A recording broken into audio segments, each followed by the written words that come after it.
오늘 하나님의 말씀은 시편 107편 10절로 16절 단락입니다. 시편 107편이 시편의 제5권의 시작이에요.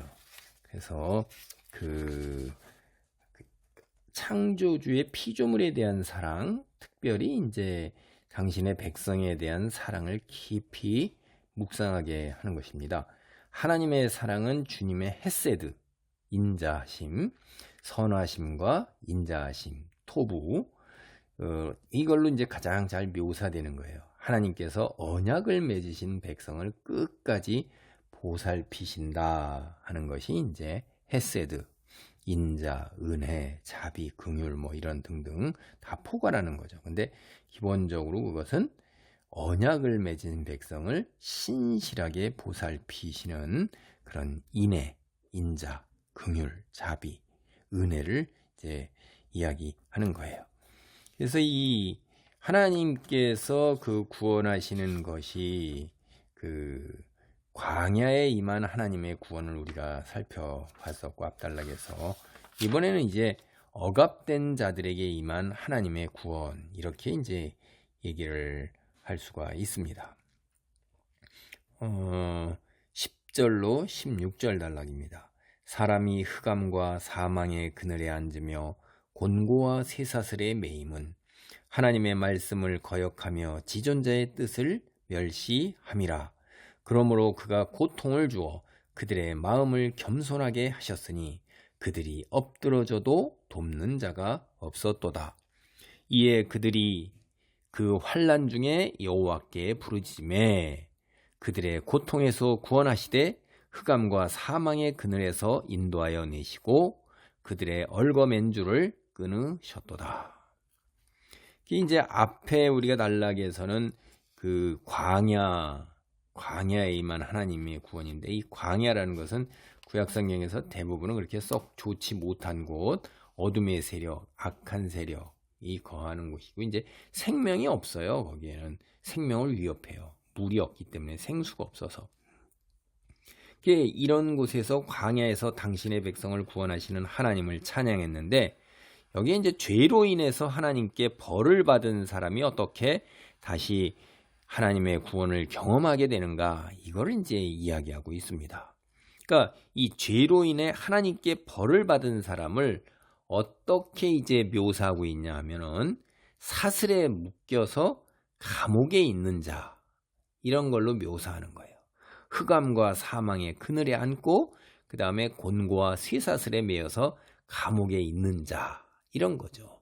그래서 죄인이 당하고 있는 이제 그 절망적인 속박 이걸 강조하기 위해서 이제 고통 그리고 억압 이런 거하고 연관된 다양한 표현으로 환난, 고통, 흑암, 사망, 그늘, 어두움이죠.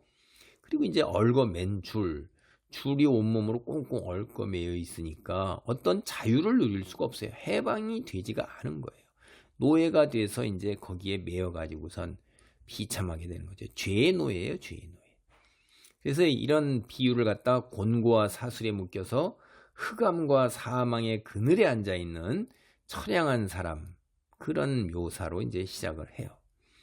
이게 우리가 이제 이스라엘로 보면은 바벨론으로 포로로 끌려와 가지고 하고 있는 그런 모습도 우리가 이제 이야기할 수가 있어요. 근데 이제 우리로서는 그 죄인이 죄로 인해서 죄에 매여서 죄가 그를 다 얽어매서 쇠사슬처럼 속박되어 있는 모습 그거다 이렇게 이해해도 전혀 문제가 되지가 않습니다.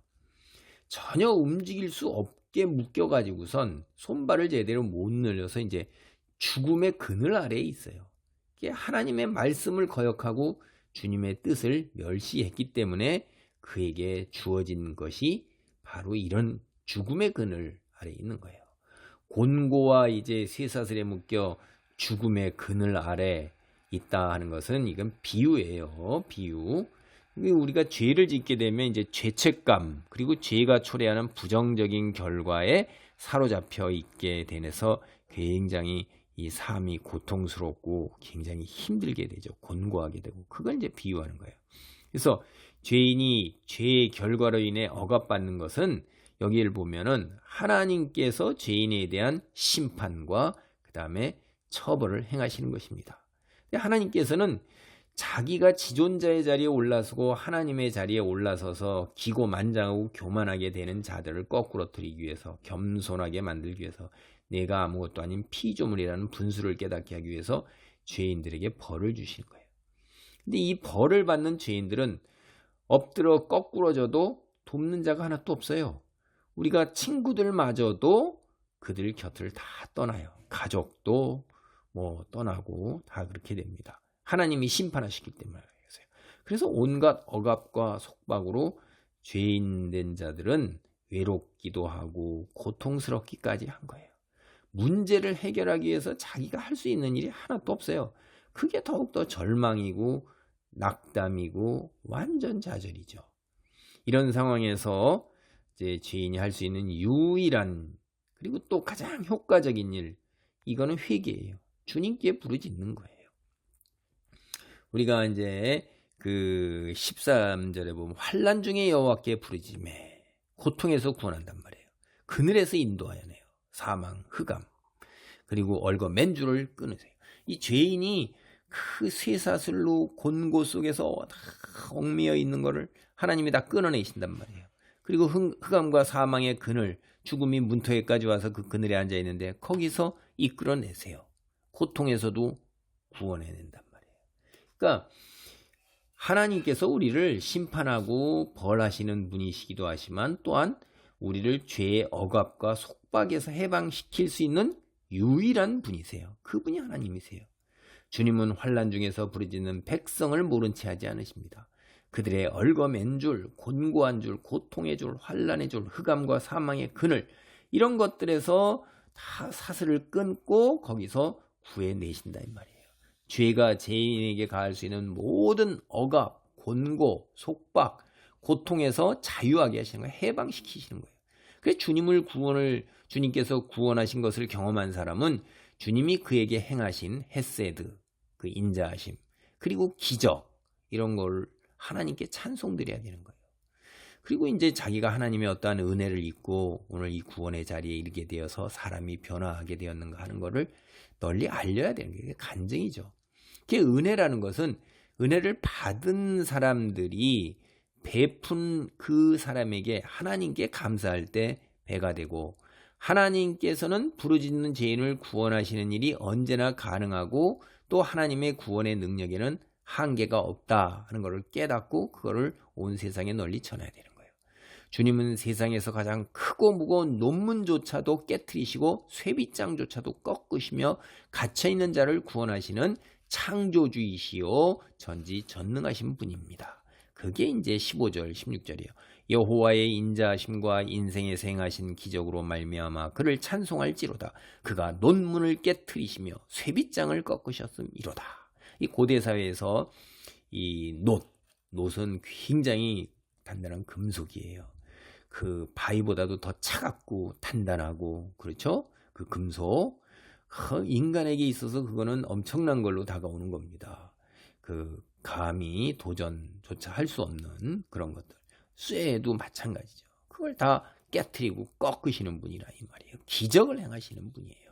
그래서 헤세드, 여호와의 인자하심, 인생에 행하신 기적, 이걸 내가 겪어서 하나님께 찬송을 하는 것입니다.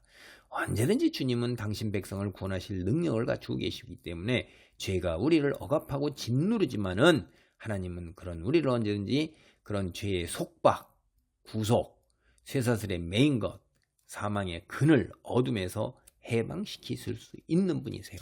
하나님께서는 죄의 영향력보다도 더 큰 권능을 가지신 더 크고 강한 자, 유일하신 분이시기 때문에 그렇습니다. 할렐루야. 하나님 감사합니다. 사람이 죄로 인해서 흑암과 사망의 그늘에 앉고 곤고와 쇠사슬에 매여 아버지 하나님 고통 속에서 여호와께 부르짖을 수밖에 없게 됩니다. 그럴 때 주님 놀라운 아버지 하나님이여 인자를 베푸사 흑암과 사망의 그늘에서 인도하여 내시고 얼거맨 쇠사슬을 끊으시고 논문을 깨트리고 쇠빗장조차도 꺾는 전지전능하심으로 우리를 죄에서 해방시켜 아버지 주의 은혜 가운데, 영광 가운데, 평안 가운데 있게 하심을 찬양합니다. 할렐루야. 감사합니다. 주의 아버지 우리를 힘들게 할 때, 우리가 공고할 때, 죽게 회개하고 기도할 때 기적으로 우리에게 하나님 임하소서. 예수 그리스도의 이름으로 기도하옵나이다. 아멘.